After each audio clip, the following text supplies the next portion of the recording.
Hi, I'm Mitch Semmel. I'm the Chief Instructor at Take Flight Aviation here in Orange County Airport, New York, Montgomery, New York. We're about 7 miles west of Stewart Airport, if you know that, Class Delta airspace. A few months ago, we did a video when I brought back the newest Diamond DA40NG, November 273 Lima Alpha, into our fleet. We got a lot of good feedback about it and questions about our multi-engine training, so we thought today would be a good day to show you one of our Diamond DA42NGs. Full disclosure, as we shoot this today in late June, it is 39 degrees Celsius at field elevation. That's 102 degrees Fahrenheit. For everybody who likes flying a DA40NG and who liked our earlier video on it, this DA42NG, no surprise, is basically the twin engine version of that single engine plane. So for starters, take a look at the big, beautiful wingspan on this plane. You can see how wide it is. We've got the winglets for added stability. You can see the dihedral design of the wings, all of which contributes to great flying characteristics, which contributes to the stability, maneuverability, and controllability of the plane in flight. As is the case with the DA40NG, the 42 uses the Austro engines, originally in Mercedes automobiles. Very versatile in that they take Jet A fuel as well as diesel and other similar formulations. These are, again, as in the single, electronically controlled. There's an EECU, electronic engine control unit, in each engine. You'll see inside, part of that design gives us then a single power lever for each engine, as opposed to the traditional separate power, mixture, and prop controls, all of which makes for very easy operations in normal flight and also when we practice single engine operations. You can see also these beautiful MT propeller blades. This system is an auto feathering system. So in the event of an engine failure, when we simply shut down the engine master, the blades auto feather to reduce drag. They also automatically assume the proper position based on our our power lever setting for climb, cruise, or descent. One other great feature of these Austro engines is that they are turbocharged. So basically from sea level up to about 13,000 feet or so, they will deliver performance as if the plane were at sea level pressure the whole time. One of my favorite features of the Diamond DA42 is this landing gear design, the so-called trailing link. I think it's very good for the pilot's ego because it makes every landing a smooth one. It is a great trainer in which to learn multi-engine flying and aerodynamics and systems, but it's also genuinely a great multi-engine cross-country plane. So for instance, you'll see, we'll show you different compartments. Up here we have these nose baggage compartments. You can put a lot of supplies like the various kinds of oil that the plane takes, but also there is room for limited baggage, which is also great for weight and balance. I'll show you in a minute how much room we have in the rear seats and also in the baggage compartment. As I mentioned, this is a very stable aircraft platform like the other Diamonds, but as twins go, it's notably so. Contributing to that are the winglets at the end of the wings, the vortex generators, which help with airflow over here, and also notice the winglets, the downward-facing winglets on the horizontal part of the tail. A big part of multi-engine training has to do with what we do if we were to lose one engine, and it usually comes down to the rudder. I want you to see how big and effective this rudder is on this plane. Notice also the nicely streamlined empennage. So this is really aerodynamically efficient, very stable, gives us the necessary horizontal lift when we need more rudder input in single engine operations. And again, you can just tell from the size of this rudder with the rudder trim how much effectiveness we have in this plane. Over the last 2 years, we've experienced great growth in our multi-engine training program. We've got it down to a 6-day program. Most applicants come to us if they're doing an add-on to a commercial or private or even their instructor certificate, where they start training on a Thursday. We've given them all the materials for multi-engine training and specifically about the DA42 well in advance, had them study. They come here, we do an extended ground session, a sim session, a ground plug-in so they can get used to the airplane's avionics. and then we fly Thursday afternoon, several flights Friday, Saturday, Sunday, a mock check ride on Monday, and typically they go for their check ride on a Tuesday. Luckily, we have great relationships with several of the multi-engine examiners in the Northeast, so the average, as I say, is that we can get people done in 6 days on the typical Thursday to Tuesday schedule. At any given time, we usually have 2 to 3 DA42s in our fleet.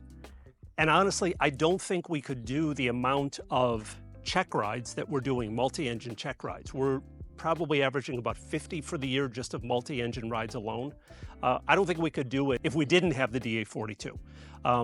The ease of use, the ability of people who have been in other Diamonds to adapt to it very easily, the reliability of the G1000, the autopilot, and perhaps especially the FADEC design and the ECU engine control means that it's very easy for people to understand, practice, and ultimately demonstrate to standards all of the multi-engine tasks. As you can see, for the rear seat of a 4-seat aircraft, this is actually pretty spacious. And if I pop this here, you can see how much room there is in the baggage area, including that small aft compartment. Our flight school owner bought this plane used a couple of years ago. It had been living down south. This one happens not to have the de-icing system installed. We knew that was fine for us because we're generally just using this for local training operations. But at some point, if we were converted to cross-country missions, we would add it. I would say it's, in my experience, pretty standard on most of the 42s and certainly an option if you wanted to train or fly one. As a matter of fact, the other 2 DA42s in our fleet do have the de-icing system. This cockpit setup should look familiar to anyone who's flown either the avgas or the diesel single-engine DA40, the DA4180 or the DA40NG. This has the very popular G1000 avionics suite from Garmin. So on the left side, the primary flight display, we've got all of our typical, what used to be steam gauge 6-pack instruments represented, as well as a lot of other useful data, inset maps, outside air temp, things like that. On the right side, we've got, for situational awareness, a great rangeable map. So this is good for taxi operations. I'm out a couple of miles for typically pattern work. And then as we start going places on cross countries, I might be at 5 miles out or 10 miles out, depending on how widely I want to scan the area in which we're operating and where we're going. We also have access to a lot of other data. So all of the waypoint data is loaded in here. We've got our aux chapter, which gives us all kinds of system data, tells us how many satellites each GPS unit is receiving. Okay, it's still booting up here. Access to a variety of settings that we can change depending on our missions. We usually have typical take flight training profiles in our planes. This is a way for us to confirm that every piece of equipment that relies on a good GPS signal is getting it, and also that our databases are current and up to date.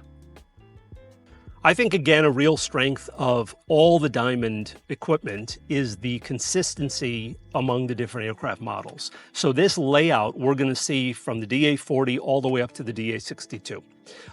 So easy access to lights, great standby instruments that are also very high, keeping our eyes up in both visual and instrument conditions, including the mag compass, easy access to the emergency locator transmitter, important, really easy access to all the circuits, and this great schematic so we can tell when teaching and when operating on what buses all of our electrical consumers are located.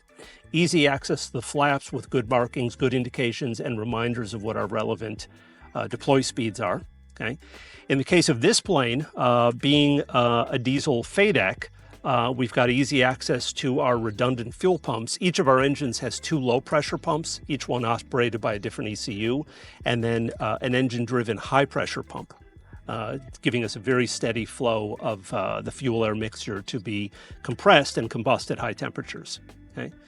Avionics master that I turned on so you can see this, the electrical master, both engine masters here, as you can see, it's a keyed start. In the newer models, it's actually push button, pitot heat, all the lights up here, and importantly, easy access to our alternators. each engine's voter switch to switch manually between ECUs, and the automated ECU test buttons, replacing what was the old manual run-up sequence. Another great consistent design element of the Diamond aircraft is the movable rudder pedals. In this case, our seats do not move, so there's no risk of a broken pin and a seat suddenly sliding back in flight. The rudder pedals do adjust. That's really useful and easy to operate in all the Diamond aircraft, especially important in the twins, the 42s and the 62s, because of the amount of rudder pressure you'll be applying in single engine practice in your multi-engine training. And again, very consistent flight control design. We have, again, the stick as it is in the single engine aircraft. Very easy to operate, so this controls both our pitch and our bank. Okay. And it was, as I was saying early, for normal operations, but especially in single engine operations, it's really useful to have this electronically controlled FADEC engine unit, which means that this single power lever is responsible for what in other older aircraft would be 3 levers per engine.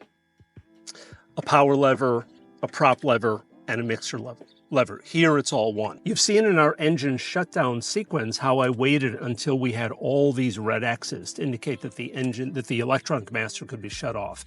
Here's why. These are the dongles from which we download all of the engine data from every flight, up to and including every shutdown, so that we can really know what's going on with the engines when it comes time for maintenance.